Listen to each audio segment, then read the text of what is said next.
Kemudian kalau misalkan Anda itu berpenghasilan di bawah 30.000 zloty, itu sekitar 90 juta per tahun, itu tidak kena pajak. Nah, sekarang kalau misalkan Anda itu per tahun, jadi silahkan hitung sendiri, misalkan per tahun itu Anda mencapai 120.000.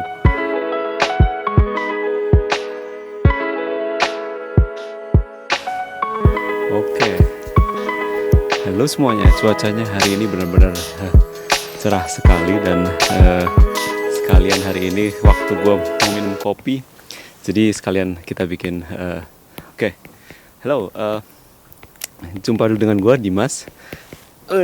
Akhirnya cuacanya cerah karena beberapa hari ini cuacanya buruk sekali, tidak ada matahari di Polandia, dan cuaca yang buruk ini kadang bikin agak sedikit stres, depresi gitu ya. Jadi moodnya ganti-ganti, sedikit berbeda dengan Indonesia yang cuacanya cenderung stabil dan selalu cerah. Nah, hari ini kita mau ngobrolin apa sih? Hari ini kita mau ngobrolin hal yang menurut saya paling banyak, yang setelah saya lihat dari statistik itu paling banyak dicari dan ditanyakan, itu terkait dengan bekerja di luar negeri.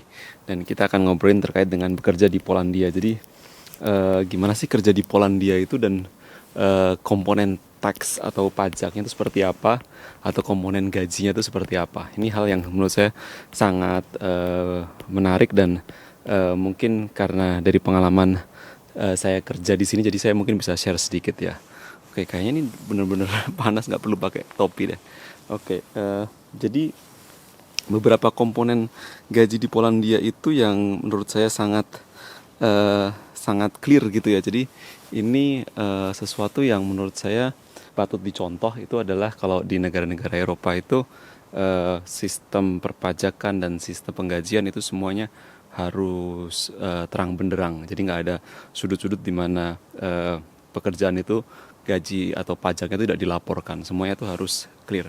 Nah, dan modelnya itu juga pajak itu menyesuaikan dengan pendapatan dan menyesuaikan dengan kontrak serta jenis pekerjaan. Jadi kemarin pernah kita obrolin terkait dengan kalau gaji sebagai supir bus itu berapa, kemudian pendapatan bersihnya berapa. Kemudian ada yang bertanya kok pendapatan bersihnya jauh berbeda gitu ya. Oke, minum kopi dulu.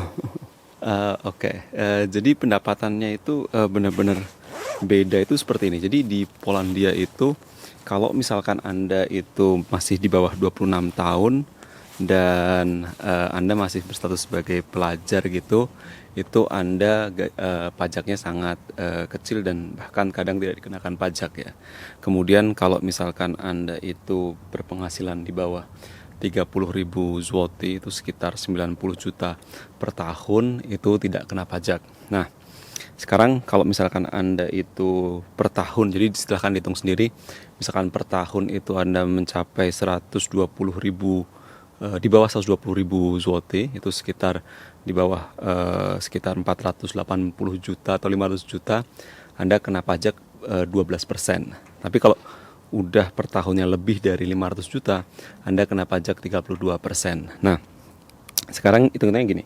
Kalau Anda sebagai tadi supir bus, kemudian Anda memiliki gaji bulanan 7.500. Nah, 7.500 itu kalau selama setahun itu tidak mencapai 120.000 zloty, itu tidak sampai 500 juta per tahun, berarti pajak Anda itu masih di angka sekitar 12% bulanannya. Nah, tapi di Polandia itu atau di banyakkan negara Eropa itu komponen pajak itu tidak hanya dari komponen gaji itu tidak hanya dipotong dari pajak.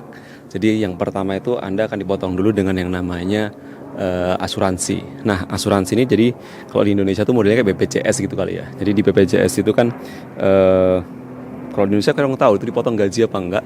Tapi di sini dia itu merupakan salah satu komponen yang besar yang memotong gaji Anda. Bahkan kadang nilainya di atas sampai 10% atau 9%-an. Nah, dari gaji itu lumayan besar ya.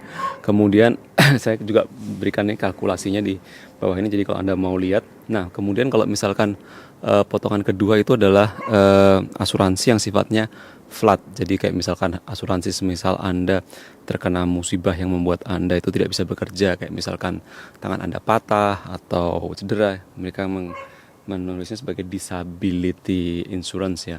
Nah itu Anda tetap mendapatkan gaji atau mendapatkan tunjangan kalau misalkan karena salah satu cedera Anda tidak bisa bekerja. Kemudian ada juga setelah asuransi kesehatan tadi itu adalah asuransi hari tua atau asuransi pensiun, atau bukan asuransi pensiun tapi potongan pensiun gitu ya. Itu juga yang akan memotong gaji Anda. Nah, setelah itu tentu saja tadi yang namanya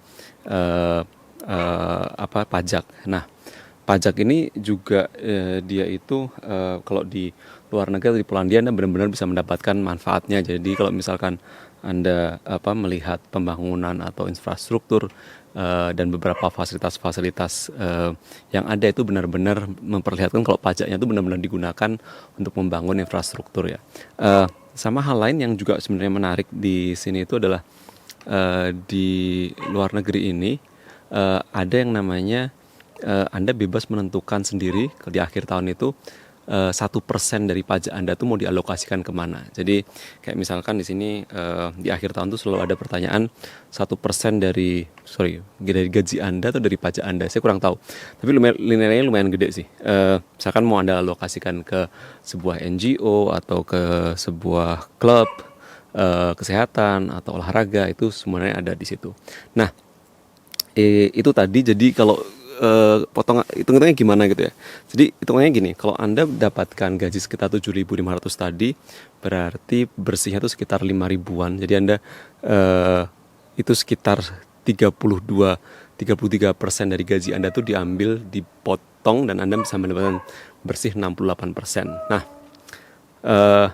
tapi ini juga sangat bergantung terhadap tadi hitung-hitungannya. Kalau variabelnya berubah lagi karena dihitung maksimal setahunnya itu berapa, itu nanti nilai bersihnya juga akan, atau potongan pajaknya menjadi lebih besar ya, karena progresif. Itu dulu mungkin hitung-hitungan matematikanya. Jadi kalau ada yang belum jelas, ada yang ingin tanyakan, silahkan. Menurut saya kemudian apa sih yang sebenarnya perlu dicermati di sini? Jadi perlu dicermati di sini seperti ini. Kadang kita ngelihat kerja di luar negeri itu, wow, gajinya gede, enak, dan segala macam.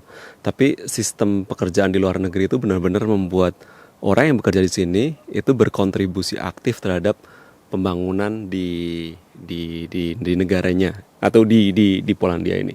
Jadi mereka sebenarnya senang kalau banyak orang yang bekerja atau banyak generasi mudanya ya. Jadi kita bisa lihat kalau di negara-negara maju, negara barat itu mereka mulai khawatir karena angka kematian lebih tinggi daripada angka kelahiran. Itu karena kita yang muda-muda ini sebenarnya membiayai melalui pajak kita dan segala macam ke grup atau ke kelompok yang mendapatkan fasilitas pajak tadi, atau mendapatkan keuntungan dari orang yang bekerja, kayak misalnya grup yang udah jompo atau anak-anak yang masih belum bekerja, seperti itu.